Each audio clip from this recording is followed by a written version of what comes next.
Hey everyone, and welcome back to Joey's Retro Handhelds. I'm Joey, and today we're going to be doing an early first look at the Retroid Pocket Flip 2.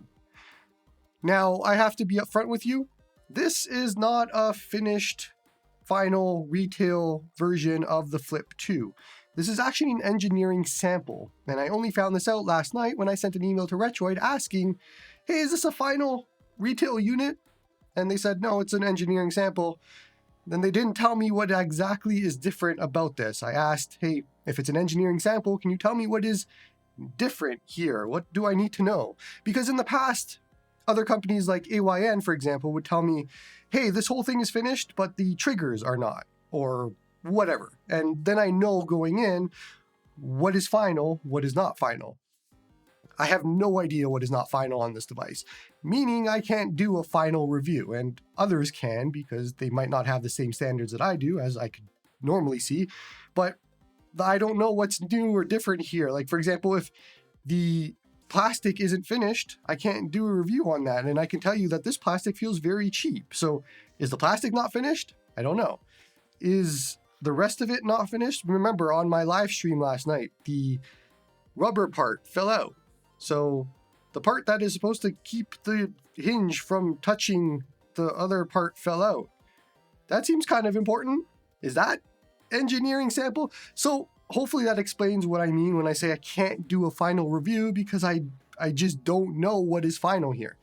So in lieu of that, and in lieu of the review that I'll have to do whenever my retail unit arrives in 2-3 weeks, whenever that happens, today's video is just an early look, consolidating all of my thoughts from the live stream, putting in footage from the live stream.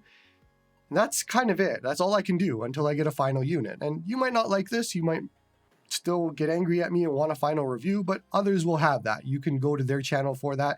Others don't care as much as I do. But for me, and what I try to do on the channel, is provide you with the information you need to make an informed purchase.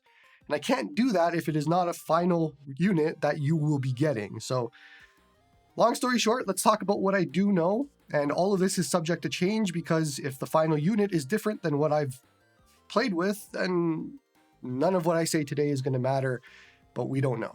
So first, performance, and this is one that is fairly final performance. It's the same Snapdragon 865 processor that is in the Retroid Pocket 5. That means that all of the videos that I did for the Retroid Pocket 5, my Wii U emulation, Switch emulation, 3DS, GameCube, PS2, all of those videos that you could go check out, same performance applies here to the Flip 2. Nothing is different, all is the same. It still has the 8 gigabytes of RAM as well. All of that. So long story short, because I saw it happen a few times on the live stream last night, if you are curious how this actually performs for systems, the Retroid Pocket 5 videos are your best bet, and I'll put that in the description so you can just easily go to them and check them out so you know what this plays and how much of it plays. Then we get to the battery conversation, and again, this is a similar scenario again to the Retroid Pocket 5, should be exactly the same there. I did a very, very quick test last night. I wanted to see if when I close the device and open it like this, would it still play the exact same game that I was playing? Can I just keep a game open, close it, come back a day later and have it still play the same game?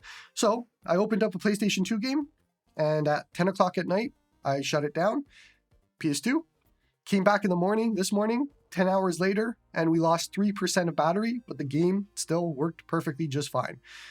I don't know if this is going to apply to every single emulator. I just tried PS2 last night. That's all I wanted to try, and it seemed to be fine. That's all I can say. Now, I'm pretty sure software is not final on this device for a few different reasons, but the one big reason, the fan in quiet mode does not actually do quiet mode properly. It is more like a 50 to 60% mode. It very much is a loud fan when it is in quiet. And that, I'm assuming, is a bug because it doesn't happen on the Retroid Pocket 5 or other devices from Retroid. So that is one, I guess, engineering sample issue that you could point to, or software isn't finished or something like that. I don't know what else. I'm going to figure that out. I'm still working my way through using this, but I'm kind of deflated on doing any of that without knowing that it's final. This is the entire Retroid Pocket 5 situation all over again, and I just hate it. Now on the comfort front, this is something that I probably can talk to. I don't know what's different there, but it actually is very comfortable. It is surprisingly comfortable for a clamshell like this.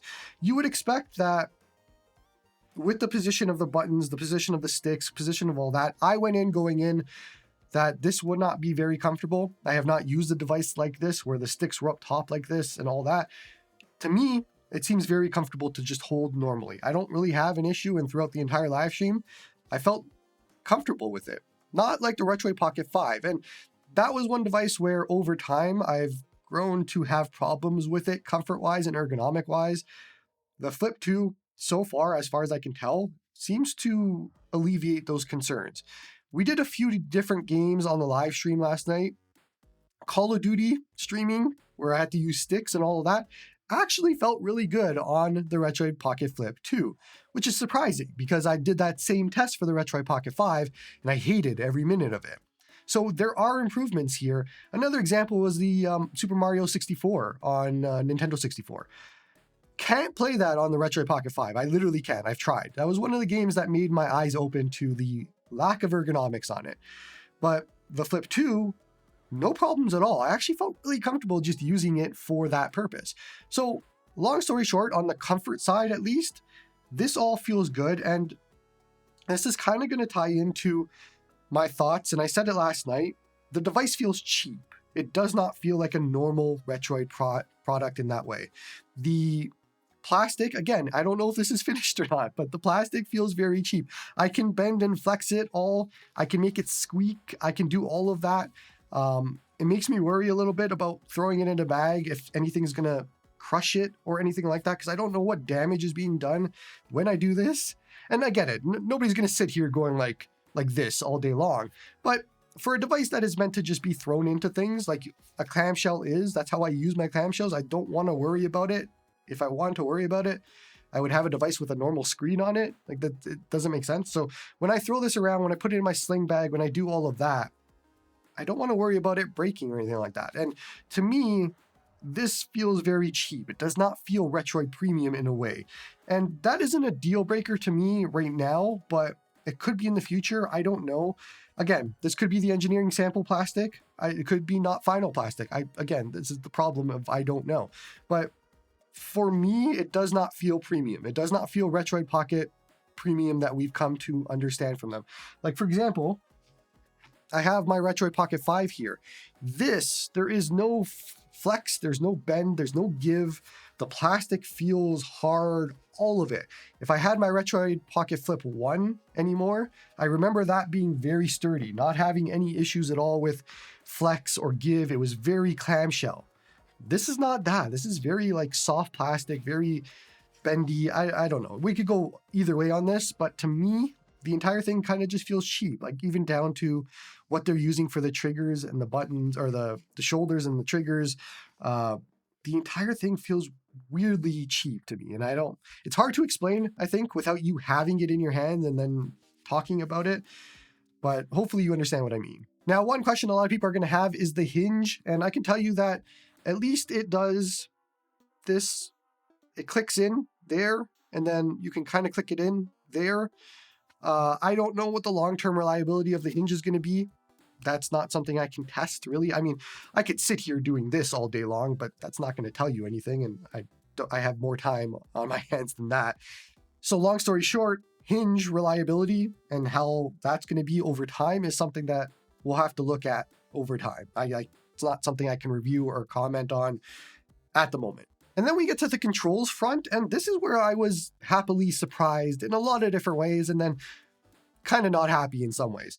The offset of the sticks and the buttons is fantastic. Love it. I went in worried. I've never had a GPD XP or whatever it was that has the sticks like this and the control scheme like this. I went in worried that this would not be good to use, and I left it last night being extremely happy with the control scheme and how it is. This is very comfortable to use. I think my one knock that ends up being a bigger knock when you look at it is how small these end up being.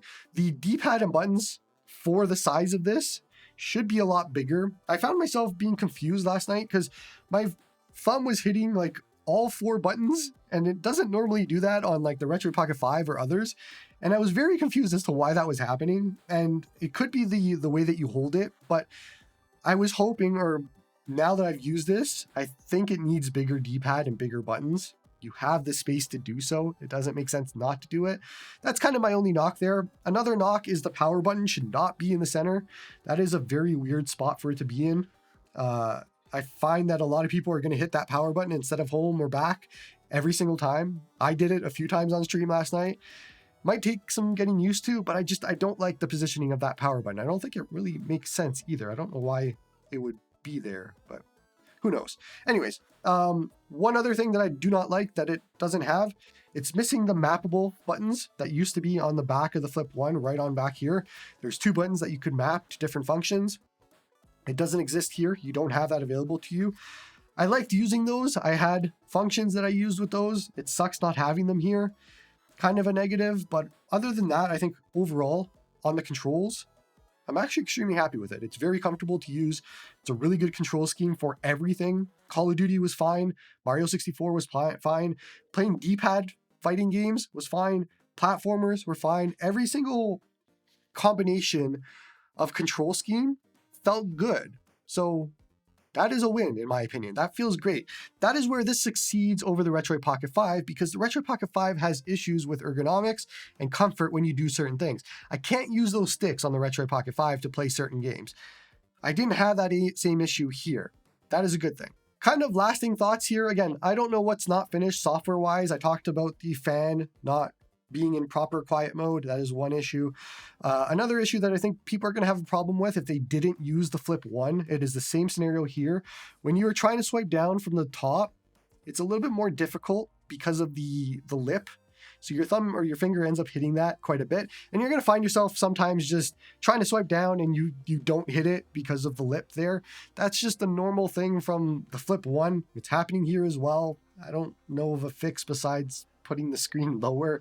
There isn't really another fix. So it's a small minor nitpick there. It's just something you have to live with as a Flip device, and it sucks that way. Otherwise, other things on the software, all of it looks the same as the Retroid Pocket 5. I don't know what is not finished about the software yet besides the fan. So we'll have to keep an eye on that and go from there. All in all, just kind of wrapping up here. Again, if you didn't watch the beginning of this video and you skipped through, I can't do a final review without having a final product. I don't know what is not finished on here, so I can't do much more than today's video. Very quick, my thoughts, all of that. I'm not going to spend more time on this because there is no point, in my opinion. It's kind of a waste of my time to do that. I don't need the views. I don't care. My job is to inform you. I don't care about the views. So no final review from me until I get a final product, and then I will do a final review. But overall thoughts, let's assume that this is final. And again, I don't know what isn't, but let's assume it is. I like it. I like it quite a bit. This is going to be my combination handheld to the Odin 2 Portal, assuming everything works and all of that, which I'll find out as I use it more. But so far, really happy with it. This is everything that I was looking for from a Flip 2 for the most part. There are some things I would make changes on, but for the most part, this is exactly what I wanted. And so, yeah, this is easily, for me, going to be part of 2 devices that I'll be going into this year with. Odin 2 Portal for at home, Flip 2 for on the go. That's all I need. That is all I need. I stream all of my games to the Portal. I use native emulation when I can on both devices. I can't ask for more. So if you are curious, because I know a lot of people are going to ask the question, what should I buy? The Anbernic RG557, the Retroid Pocket 5, the Odin 2 Portal, the Odin 2, Flip 2, all of that. I'm going to condense it down to just 2 recommendations. And again, I can't even recommend this yet.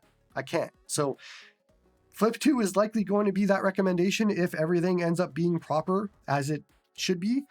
Odin 2 Portal is my other recommendation. There are 2 devices that I can easily recommend at the moment, but I'm not gonna, I can't fully recommend it yet. So if you needed something to go on for today, so far, so good. I like the Flip 2 quite a bit.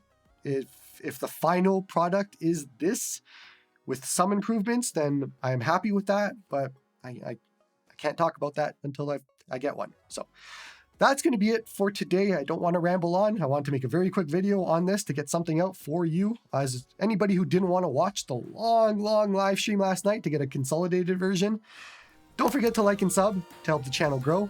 Come join me on the Discord to talk all about handhelds like this one. Support me on Patreon if you like my stuff. And hope you all have a good one.